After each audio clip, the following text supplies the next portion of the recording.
gentlemen, if I could have your attention, we're going to start with the formal proceedings of this afternoon. My name is Anushka Haas. I'm the Vice President of ANZAA. I'd like to formally thank everybody for attending today at this 100th anniversary of the ANZAC Day landing. I'd particularly like to thank Vanda Datos, the Deputy Consul General of the Australian Consulate in Chicago. She's flown all the way out here to be with us. So thank you, Vanda, very much for coming.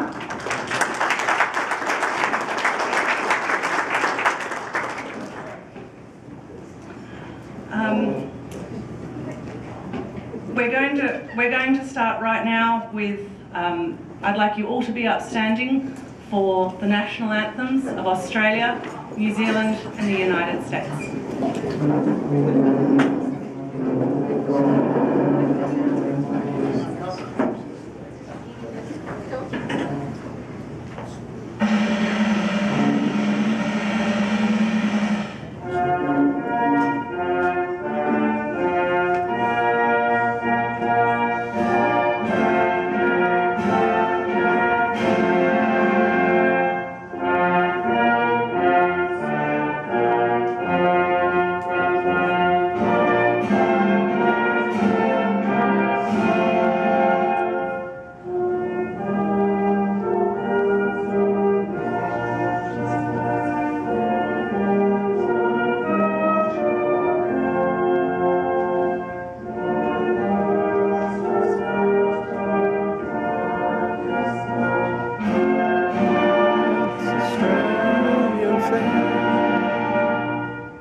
Thank you very much. Please be seated.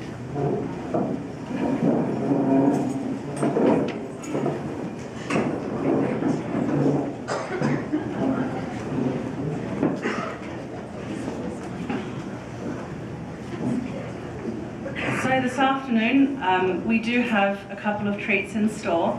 Unfortunately, I wasn't able to organise an Air Force flyover at the conclusion of the National Anthem, but we have a few other things instead. We will, if you can refer to your programs, we will have a few words by the Post Commander, Cookie Rivera, followed by a speech by Deputy Consul General Vander. And then we'll have the ode, and we're particularly happy we have a live bugler today for the last post, followed by 1 minute silence and rouse, and some closing remarks, also known as housekeeping. So, I understand some of you have actually flown in from Australia in the last 24 hours, and many people are here from other places as well as being locals. So thank you to everybody who came from both near and far. It's good to have everybody here today to remember the 100-year centenary. We would particularly like to thank the VFW for hosting us. They have been wonderful hosts. We have done a lot with them, and they have been very accommodating and very generous and very hospitable for us. Unfortunately, this building is being sold and renovated, and we're going to have to find a new home for some of our venues. We hope to continue the relationship with the VFW and see them at events in the future, even if we can't be using their hall anymore. Now, I'd also like to thank the Consulate General's Office. They have been very generous today and have provided us with some funds to help with the live bugler and some of the ANZAC Day materials that you can see around the walls. They've also been helping with the rosemary sprigs you may have seen and the Children's Activities Coordinator. We understand it can be difficult having young children and being able to keep them entertained at events such as this. So hopefully having the activities has meant the parents have had a good time as well. So to keep things moving along today, I would like to invite ANZA's good friend and the Deputy Consul General, Vander Datos. She's in from Chicago and she will be giving the ANZAC Day address.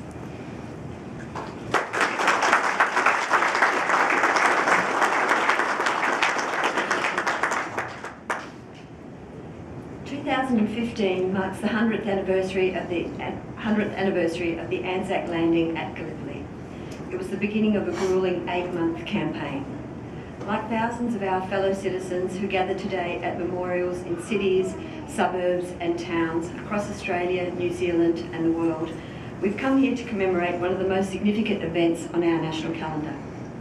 We gather to honour the bravery and the sacrifice of those who have served their nation in times of war and conflict. Time dims the memory of ordinary events, but not of great events. In a nation's history, great events, whether in peace or war, live in our memories, regardless of time. They are deemed great, not necessarily for what they achieved, nor for whether they were victories or successes. The ANZAC story is the Australian legend which emerged from the war. It's a legend not of sweeping military victories, so much as triumphs against the odds, of courage and ingenuity in adversity. It's a legend of freedom and independent spirits whose discipline derived less from military formalities and customs than from the bonds of mateship and the demands of necessity. Thousands of Australians and New Zealanders were killed or wounded on 25 April 1915. Corporal Jason Coulter from Ballarat landed in the second wave with the 8th Battalion. He provided his account of the fighting that followed in his diary. Landed at Gallipoli Peninsula, Gabatepe, on Sunday 25 April under heavy shell and rifle fire. Got straight into action and it was hell. God, how the shells poured over us while the bullets from the enemy rifles poured into us. What a day of sorrow. Men shattered to pieces, and oh, the sight and the sorrow. Poor fellows left out on the field to die all through a wet, cold night. Many missing this morning, officers dead. God knows how many left tonight, but we must go on and on till we beat them. Like many of the ANZACs, Jason Coulter did not survive Gallipoli. He died of gunshot wounds on the 10th of August 1915. For Australia and New Zealand, out of the war came a lesson which transcended the horror and the tragedy. It was a lesson about ordinary people, and the lesson was that they weren't ordinary. On all sides, the heroes of that war were not the generals and the politicians, but the soldiers and the sailors and the nurses. Those who taught us to endure hardship, to show courage, to be bold as well as resilient, to believe in ourselves and to stick together. We gained a legend, a story of bravery and sacrifice, and with it a deeper faith in ourselves and our democracy, and a deeper understanding of what it meant to be Australian. During the ANZAC centenary, we mark a century of service encompassing all wars, conflicts and peacekeeping operations in which Australia has been involved. This will be one of the most significant periods of commemoration in the history of our nations. We pause today to acknowledge all current and former members of our Defence Forces, the brave men and women who represent our country on a daily basis. Nobody is left untouched when a member of our Defence Force is killed in action. It's difficult to comprehend the grief associated with the loss at war of a parent, a partner, a child or a sibling. So today let's also remember the families. For historian Charles Bean, the word ANZAC stood for reckless valour in a good cause, for enterprise, resourcefulness, fidelity, comradeship and endurance that will never own defeat. These qualities of the original ANZACs who landed on 25 April 1915 can also be seen in the service of those who came after them in the Second World War, Korea, Malaya, Vietnam, in recent conflicts like Afghanistan and Iraq, and on peacekeeping operations like those in the Solomon Islands and East Timor. ANZAC Day is a day to remember all those who have served our country and all of those in our armed forces, particularly over the past century. We remember them, we honour them, and we thank them. Thank you.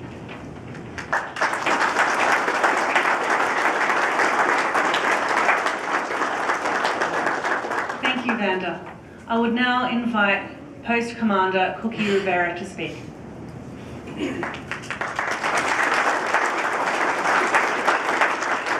Welcome all.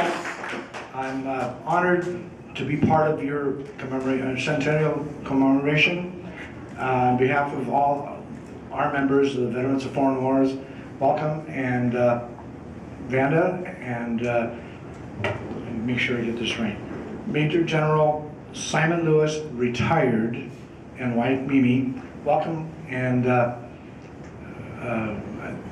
as much as we can celebrate, this is a commemoration, a solemn occasion, but everybody's, looks like you're all having a good time, and that's the main thing, to keep going, because that's our legacy, to continue to thrive. Thank you for being part of our family, and hopefully continue to be part of your family.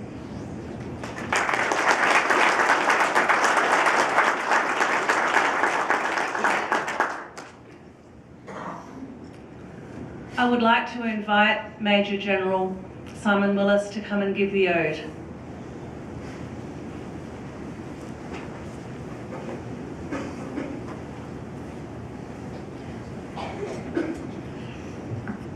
Good afternoon, ladies and gentlemen. If I could ask you all to stand, please.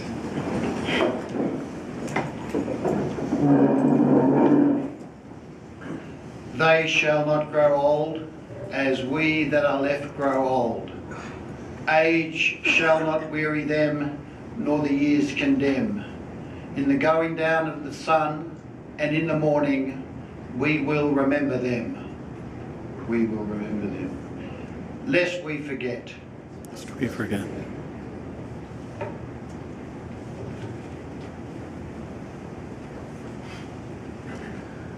Roger Gropp will now perform the last post.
We will now observe 1 minute silence in honour of the fallen.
Thank you, everybody. You may be seated. This concludes the ceremony for today, but before we leave, we do have a couple of requests. First of all, please don't take the centerpieces. At certain functions in the past, they have appealed to our guests, and unfortunately we do need to keep these and reuse